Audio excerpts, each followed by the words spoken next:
정리하고 있거든요. 선생님이 정리를 해줄게요. 첫 번째, 원자에 대해서 제일 먼저 이야기를 꺼낸 사람은 누구냐면 돌턴이에요. 돌턴.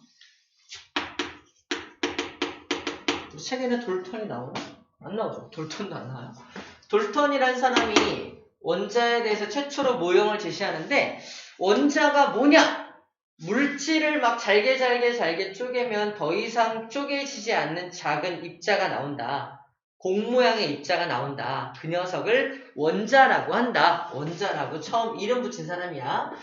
그 사람이 제시한 모형은 바로 이렇게 원자란 더 이상 쪼개지지 않는 작은 입자다. 이 모형을 공모형이라고 불러줍니다. 공모형. 첫 번째, 원자에 대한 모형을 제시한 사람이 돌턴이에요. 우리는 답을 알고 있죠? 원자가 저렇게 생겼나요? 아니죠. 안에 원자 핵도 있고 전자도 돌고 있고, 원자 핵을 자세히 뜯어보면 거기 양성자도 있고 막 중성자도 있잖아요. 근데 쟤는 그런 거 없이 그냥 공이다라고 생각을 했습니다. 여기서 베이스가 되는 생각은 뭐냐면, 원자란 녀석은 전기를 띠고 있지 않다. 다른 말로 중성 상태이다라는 말은, 그런 생각은 변함이 없었어요. 원자는 중성이야. 그래서 중성 상태의 공으로 되어 있어 라고 했던 사람이 돌턴이라는 사람인 거지. 많은 사람들이 이걸 믿었습니다. 많은 사람이 믿었고 이렇게 돼 있나 보다라고 믿었는데, 어떤 천재 과학자가 등장을 하죠. 천재 과학자의 이름은 바로 톰슨입니다. 톰슨이란 천재 과학자가 자기의 독특한 어떤 실험을 하나 설계를 해요. 물론 돌턴이 맞다는 전제하에 실험을 설계했겠죠. 돌턴의 실험이 맞다, 돌턴의 생각이 맞다면 이 실험을 통해서 이렇게 되어야 해. 근데 톰슨의 실험을 통해서 이 공모형이 틀렸다는 사실을 알게 됩니다. 톰슨이 했던 실험이 뭐냐? 우리가 잘 알고 있는 음극선 실험이에요. 자, 음극선 실험의 일부를 좀 보여줄게요. 화학에서 좀 따오는 게 좋을 것 같아요. 잠깐만요. 우리 물리는 너무 내용이 너무 부실해서 화학책을 잠깐 빌려올게요.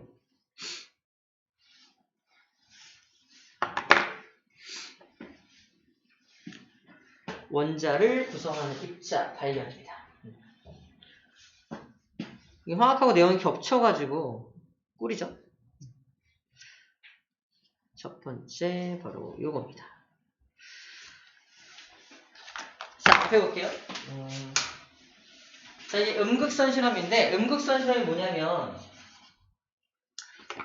자, 여기 진공 방정관, 진공으로 만들어 놓은 유리관 안에다가 마이너스 극과 플러스 극을 연결한 금속판이 들어있어요. 금속판. 금속판도 결국은 원자들로 구성되어 있을 거 아니야. 그지? 그 금속판에다가 마이너스랑 플러스를 딱 걸면 완전 신기하게 마이너스 금속판에서 뭔가 빛 같은 물질이 쭉 나가는 겁니다. 빛 같은 물질. 그 빛 같은 물질을 음극에서 나오는 선, 그래서 음극선이라고 이름을 붙였어요. 일단 이게 뭔진 잘 모르겠는데 혹시 빛 아닐까? 이 녀석의 정체는 빛이거나 또는 돌턴이 말한 그 원자가 튀어나왔을 수도 있어요. 그쵸? 원자. 금속판도 원자로 되어 있으니까 강한 압력에 의해서 원자가 튀어나온 걸 수도 있잖아. 둘 중에 하나일 거야 라고 예상을 한 거지. 그래서 둘 중에 뭐가 맞는지를 확인하기 위해서 지금부터 실험을 이어갑니다. 어떤 실험을 이어가냐면 첫 번째로는 먼저 이거부터 볼게요. 자, 이 음극선을 쏴서 바람개비를 돌려본 거야. 바람개비가 돌아갔을까 안 돌아갔을까? 돌아가요. 그럼 빛은 아니야. 야, 바람개비에다가 손전등 비추면 바람개비 막 돌아가냐? 말이 안 되죠? 빛은 질량을 갖고 있지 않기 때문에 바람개비를 돌아가게 할 수가 없어요. 근데 이 음극선은 바람개비를 돌아가게 합니다. 어떤 질량을 가진 입자라는 사실을 알게 돼요. 즉, 빛은 아니네.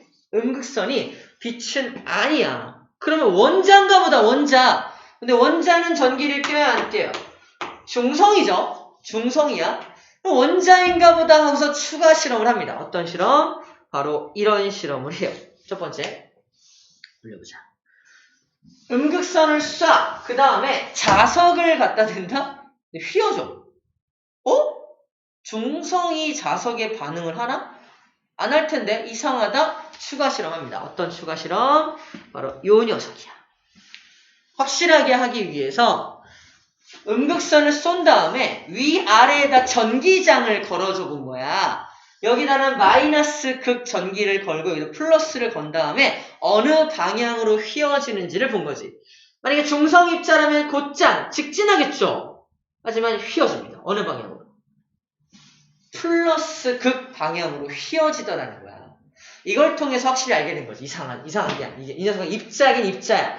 질량을 가진 입자긴 입자인데 무슨 전기를 띤 입자다? 마이너스 전기를 띤 입자인 걸 알게 되는 거죠. 마이너스 전기 띤 입자다. 그래서 미안하지만 돌토함 미안하지만 원자 속에는 그 금속 원자 또는 원자 속에는 마이너스 입자가 들어있어. 하지만 전체적으로는 중성이어야 하니까 바탕은 플러스 바탕에 마이너스가 군데군데 박혀있는 모습이 바로 원자의 모습이야 라고 생각한 거죠. 이 모형을 전자 바다 모형 또는 푸딩 모형이라고 불러줍니다. 플러스 바다에 전자가 둥둥 떠다니는 모습을 생각한 거예요. 저는 전자가 마치 푸딩처럼 뭔가 둥둥 떠다니는 푸딩처럼 떠다니는 모습으로 생각을 한 거죠. 자, 이런 모형 기억해 줘야 되고요. 또 이거를 발견하게 된 실험의 이름도 함께 기억합니다. 음극선 실험입니다. 방금 봤던 모든 실험이 음극선을 확인하기 위한 실험, 음극선 실험입니다. 음극선 실험을 통해서 원자 모형이 저렇게 변화된 거예요. 어마어마한 시대적인 이슈가 돼서 굉장히 유명해집니다. 톰슨이. 엄청 유명해지고요. 음극선의 정체를 밝혀냈어. 결국 뭘 발견한 거야? 발견해낸 입자의 이름 뭐야? 발견해낸 입자의 이름은 바로 전자입니다. 전자. 음극선 실험을 통해서 전자를 발견한 거야. 돌턴은 이야기하지 않았던 전자라는 존재를 처음으로 밝혀내게 된 거죠. 그래서 굉장히 유명해지게 되면서 전 세계에서 제자를 자청한 제자가 되겠다고 찾아오는 제자들이 엄청나게 많이 모이게 됩니다. 그 제자들 중에 한 명이 바로 그 유명한 러더퍼드라는 제자가 톰슨의 모형을 바꿔버립니다. 물론 스승님을 존경하지 않은 건 아니야. 스승님의 이론이 맞다는 전제하에 또 어떤 실험을 하게 됩니다. 그 또 어떤 실험이 뭐냐면 바로 이 실험이에요. 알파 입자 산란 실험입니다. 실험의 이름 먼저 쓸게요. 실험의 이름은 알파 입자 산란 실험이에요. 이 알파 입자 산란 실험을 통해서 뭘 알아내는지 볼게요. 자, 일단 스승님의 이론이 맞다는 전제하에, 즉 요 전자 바다 모형이 맞다는 전제하에 금을 얇게 만든 금박을 준비합니다. 금박 보이죠? 금박. 이 금박을 준비하는데 금박의 모형을 모식적으로 그리면 이렇게 그릴 수 있어요. 금을 아주 얇게 만들어놨다는 건 원자 3겹 정도로 엄청 얇게 만든 거야. 거기다가 알파 입자를 쏴요. 알파 입자의 정체는 뭐냐면요. 헬륨 원자 핵입니다. 헬륨 원자 핵이야. 다시 말해서 양성자 2마리와 중성자 2마리로 이루어져 있는 아주 강한 플러스를 띠고 있고 가장 엄청나게 무거운 알파 입자를 꽝 쏘는 거죠. 어디다가? 여기 금박에다가. 이건 예상돼요. 스승님의 이론이 맞다면 전자가 퍼져 있고 플러스가 이렇게 군데군데 퍼져 있는 모습이라면 플러스의 힘이 강해요, 약해요? 약한 힘이 쭉 퍼져 있을 거 아니야? 거기다가 아주 강한 플러스를 꽝 쏘는 거야. 러더퍼드는 자기 편지에다가 이렇게 묘사합니다. 내가 지금부터 종이에다가 대포를 쏠 거야. 어떻게 될까? 다 뚫어버리겠죠. 그죠? 다 뚫어버리는 모습으로 상상한 거라니까 이게 살짝 휘어지는 건 누구 때문에? 전자 때문에. 전자가 마이너스니까 살짝 땡겨가지고 휘어질 수는 있을 거야. 하지만 플러스, 너덜너덜 퍼져있는 저 플러스들은 이 강한 플러스를 그냥 뚫어. 지나가게밖에 못해. 예상한 값입니다. 하지만 실제 실험 결과는 어떠했을까요? 실제 실험 결과는 바로 이런 결과가 나타납니다. 보이나요? 맞아. 이렇게 쏜 거 뚫었는데 아래도 뚫었는데 특정한 방향으로만 쏘면 어마어마하게 꺾이거나 완전 반대로 튕겨 나옵니다. 러더퍼드는 이렇게 말했어요. 대포를 쐈는데 튕겨 나오더라. 그죠? 어떻게 됩니까? 우리가 알고 있던 플러스가 이렇게 전체적으로 퍼져 있다는 게 잘못된 거야. 특정한 방향으로 쐈을 때만 그렇게 된다는 건 플러스가 한쪽에 모여 있다는 거죠. 플러스가 특히 가운데 쪽으로 쐈을 때 그렇게 된다는 건 가운데 쪽에 플러스가 모여 있다는 걸 알게 되는 겁니다. 즉, 뭘 발견한 거야? 원자 핵을 발견하게 된 겁니다. 원자 안에는 핵이 있어. 원자 핵을 발견한 거야. 원자 핵. 자, 러더포드가 그래서 이거를 이용해서 원자 모형을 바꿉니다. 어떻게? 원자 핵이 가운데 위치하고 있고 전자가 그 주변을 돌고 있는 모양이야. 우리가 익히 많이 보아왔던 그런 원자 모형으로 바꾼 사람이 러더포드가 됩니다. 행성 모형, 궤도 모형 이렇게 불러줘요. 행성이 항성 주위를, 태양 주위를 도는 것처럼 이렇게 전자가 플러스 위를 돌고 있는 거야 라고 설명을 하게 되는 거죠.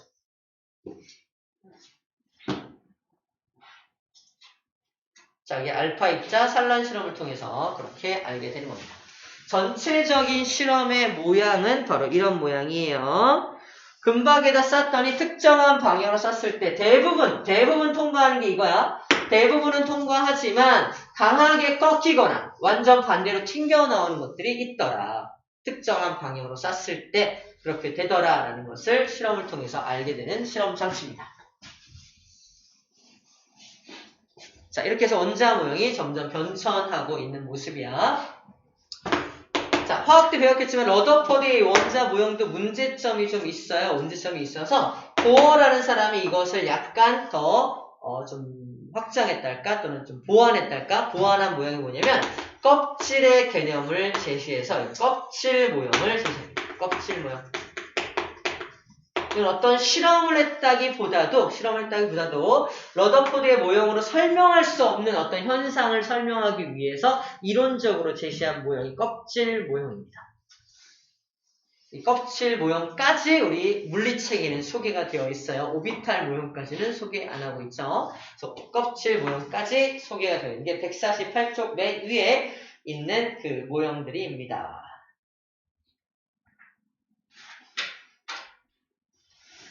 자, 나머지는 다 같은 내용들이에요. 같은 내용들이고요. 자, 이거 얘기할게요. 우리 원자를 구성하는 입자 그러면 원자 핵과 전자밖에 없나요? 아니죠. 원자 핵 안에 뭐가 들어있어? 양성자가 들어있죠. 양성자. 이 양성자를 발견한 것도 러더포드가 양성자를 발견해주고요. 이상한 현상을 발견해요. 이상하다. 양성자의 개수가 원자 번호인 것도 알아냅니다. 양성자의 개수가 원자 번호야. 근데 신기한 건 원자 번호 1번 양성자 하나짜리는 수소고 원자 번호 2번 양성자 2개짜리는 헬륨이다. 그럼 양성자 하나, 양성자 2개면 질량이 2배잖아. 실제 질량을 재봤더니 얘는 질량이 1이라면 질량이 얼마다? 4가 나오는 거야. 질량이. 이상하다. 양성자의 개수는 2배인데 왜 질량은 4배지? 혹시 전기는 띄고 있지 않지만 질량만 차지하는 어떤 입자가 있는 건 아닐까? 바로 중성자를 예측해요. 중성자를 예측하는 것까지 러더포드가 합니다. 나중에 러시아의 체드윅이라는 사람이 중성자를 발견하면서 원자를 구성하는 모든 입자가 다 발견이 됩니다. 러더포드가 천재, 완전 천재라고 말하는 이유가 원자핵, 양성자 발견, 중성자 예측까지 다 해냈기 때문에 그래요. 원자폭탄을 만드는데 일조했던 사람이기도 합니다. 오케이. 자, 이 정도까지가 원자 모형의 변천사이고요. 우리 하나 체크할 건 이거야. 체크할 게 뭐냐면 아니다. 여기. 자, 그럼 밑줄만 좀 봐봐요. 전자를 발견하고 전자의 전하량이 얼마인지도 알아냅니다. 톰슨이. 전자의 전하량은 1.6 곱하기 10의 마이너스 19승 쿨롬이에요. 이걸 기억하라는 게 아니라 우리는 전자의 전하량을 마이너스 1이라고 알고 있잖아. 그지? 이 마이너스 1이라는 숫자는 상대적 전하량이야. 저기 써있는 1.6 곱하기 10의 마이너스 19승은 뭐야? 절대적인 전하량이죠. 전자의 전하량이 얼마야? 마이너스 1이요! 라고 말하면 원래 안 돼, 그죠? 실제는 저 정도인데 사람들끼리 약속하기를 마이너스 1로 쓰기로 했어요 라고 하는 거죠. 자, 이것을 이 실제 전하량을 뭐라고 말한다? 기본 전하량이라고 불러준다. 우리가 쓰는 건 상대적인 전하량이다. 이 정도 구분해주고 있으면 될 것 같습니다. 실제 전하량과 상대 전하량이 좀 다르구나 라는 정도 정리해주면 돼요. 오케이. 여기까지가 첫 번째 원자 모형의 변천사의 내용입니다. 자, 시간 딱 좋네요. 자, 두 번째 전기력 정리할게요. 전기력.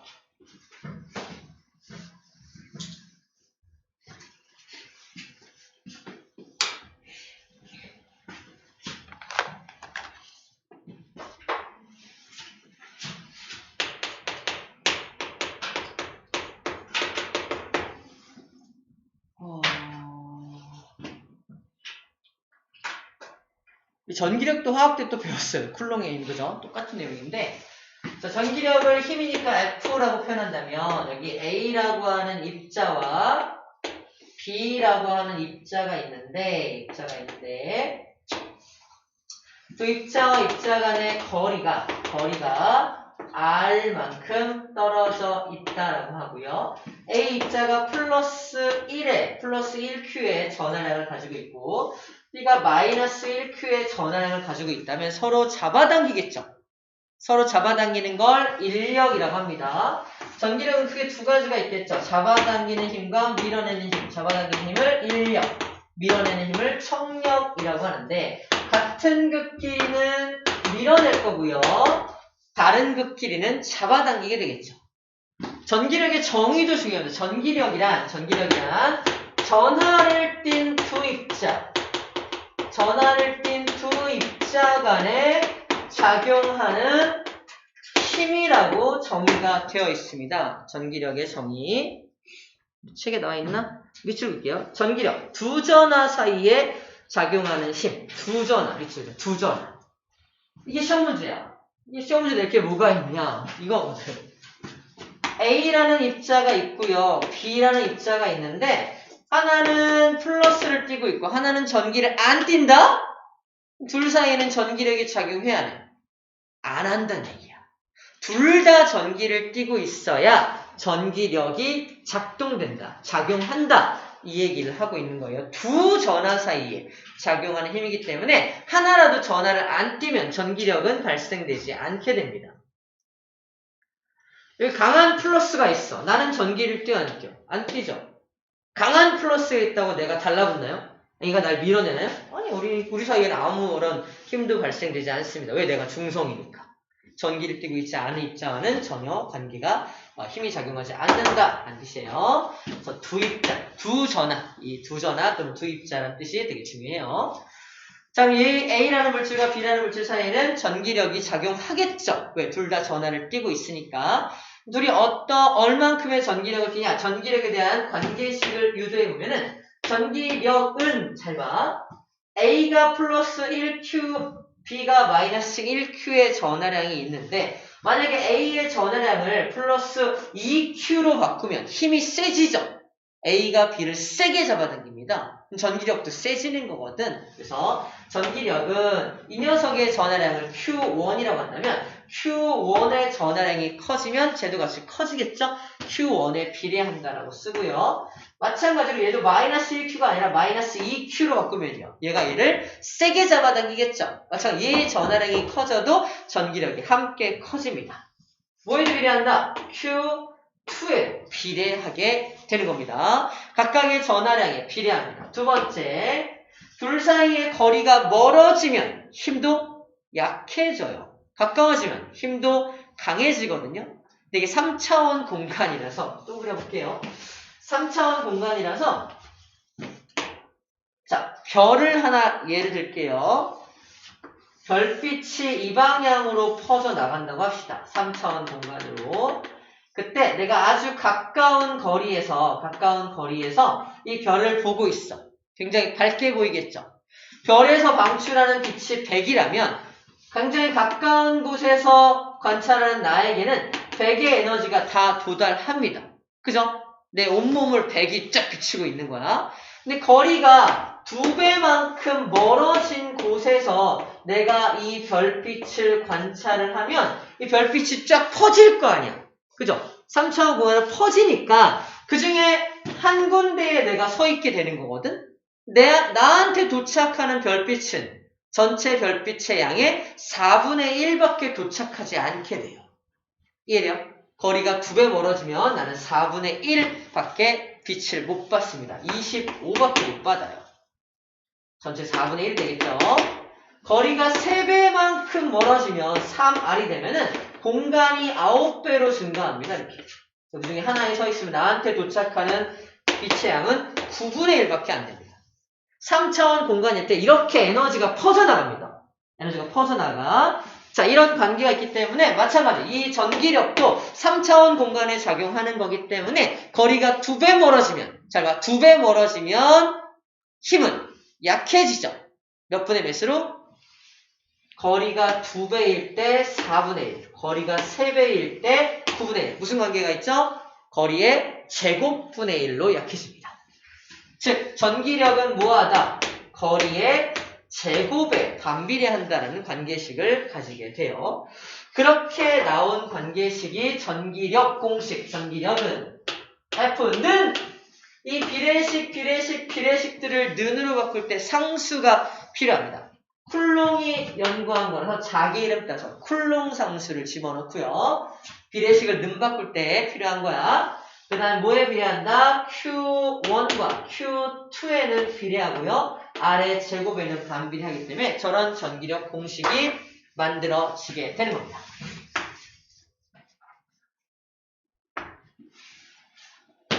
또 하나, 전기력은 힘이잖아. 힘은 방향성이 있습니다. 그죠? 오른쪽 방향으로 힘을 가할 때, 왼쪽 방향으로 힘을 가할 때 방향이 있잖아. 힘이기 때문에 방향성이 있어서 오른쪽 방향으로 당기는 걸 플러스라고 한다면 얘를 왼쪽으로 당기는 건 마이너스로 표현합니다. 서로 방향을 가지고 있다는 거야. 어떻게 응용이 되냐면 문제로 이렇게 나와 있습니다. 봐봐. 자, 책에 나와 있는 예를 들어줄게요. 그림을 띄워줄게. 맞아. 이거 공식이 나오는 원리에 대해서 설명했던 거고요.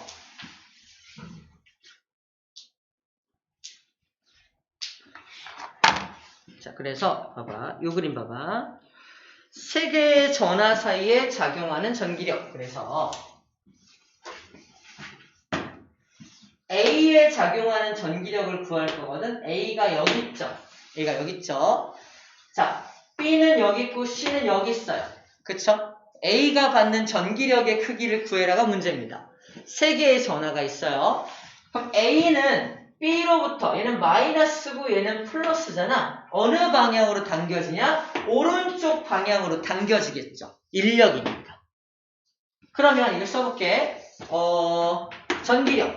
B가 A를 당기는 전기력의 크기는 거리가 R만큼 떨어져 있으니까 K 써놓고요. R 제곱분의 두 전화가 얼마야? 플러스 Q 마이너스 Q죠. 곱하면 마이너스 Q제곱 나옵니다. 맞나요? 곱하면 이게 B가 A를 잡아당기는 전기력을 표현하는 방법이에요. 방향은 어느 방향? 오른쪽 방향이죠. 그러니까 이 구호를 빼버리고 오른쪽이니까 오른쪽을 플러스라고 한번 정의를 해볼게요. 전체 플러스 오른쪽이니까 오른쪽으로 작용이 되고 있어 이 뜻이야. 그 다음에 C도 A한테 힘을 작용할 거 아니야. 어떻게? C는 또 플러스다. 그쵸? C는 A를 밀어요. 그쵸? 밀 거 아니야. 반대 방향으로. 그래서 C가 A에게 작용하는 힘은 일단 크기만 먼저 구하면 K 곱하기 거리가 얼마야? 2R이죠. 2R의 제곱입니다.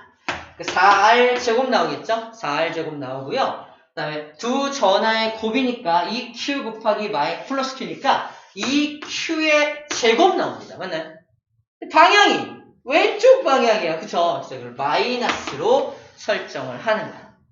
이 둘을 더해 주어야 전체적으로 A가 받는 힘의 알짜적인 힘이 나오겠죠. B는 땡기고 C는 민다는 뜻이야. 그러니까 알짜적인 힘을 구할 때는 둘을 더하면 돼. 다시 말해서 R제곱분의 KQ 제곱값과 더하기 4R제곱분의 K2Q의 제곱을 더할 건데 얘가 플러스고 얘가 마이너스니까 전체가 이게 마이너스로 들어가게 되겠네요. 어떻게 되겠어? 둘을 더하게 되면은 자 통분하면 얘는 4R제곱분의 얘도 4KQ 제곱이 되겠네요. 그러면 어떻게 돼? 4R제곱분의 얘는 2Q 제곱 4Q 제곱이니까 플러스죠. 플러스 2KQ의 제곱이 나오죠. 약분하게 되면은 R제곱분의 KQ의 제곱이 바로 A에게 작용하는 전체적인 힘이 됩니다. 우리 책에 나와 있는 게 이 얘기야.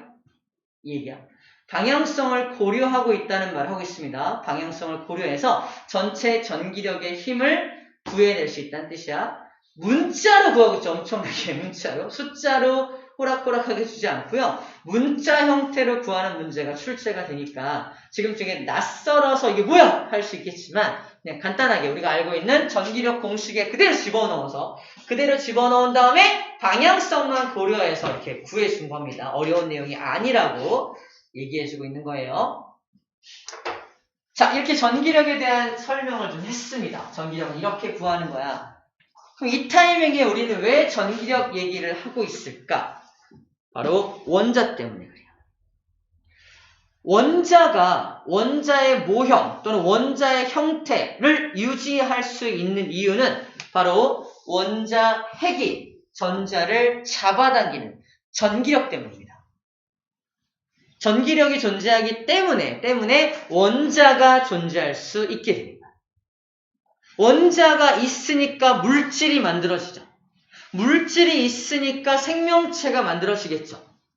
생명체가 진화해서 고등한 생명체인 우리도 만들어진 거죠. 다시 말해서 세상에 전기력이 사라진다면, 세상에 전기력이라는 개념이 없다면 어떻게 될까? 원자의 개념이 없어져요. 원자의 개념이 사라지면 물질의 개념도 사라집니다. 물질의 개념이 사라지면 생명의 개념도 사라져요. 인사하는 거 아니고요. 생명의 개념이 사라지면 우리도 없어요. 우리는 전기력의 자식이다. 전기력이 존재하기 때문에 우리도 있다. 이런 이제 어떤 확장된 논리를 펼치고 있는 게 바로 여기입니다. 전기력이 원자를 구성하는 근본적인 힘이야 라고 말하고 있는 거예요. 물론 원자와 원자의 구성 입자들 사이에는 둘 다 질량을 가진 입자니까 중력도 작용하겠지만 중력보단 전기력이 훨씬 더 큰 힘으로 작용하기 때문에 중력은 거의 무시해도 상관이 없다라는 말도 적혀져 있습니다. 알겠죠? 그런 내용들이 되어 있습니다. 이렇게. 원자에 속박된 전자, 그 내용이에요. 전자가 저기를 벗어날 수 없는 이유도 전기력 때문이다. 이런 얘기를 하고 있습니다. 왜? 내용은 다 했어요.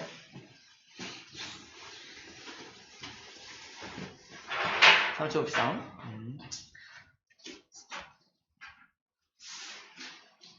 오케이. 자, 우리 개념 확인 문제를 풀어볼게요. 다 배웠네요.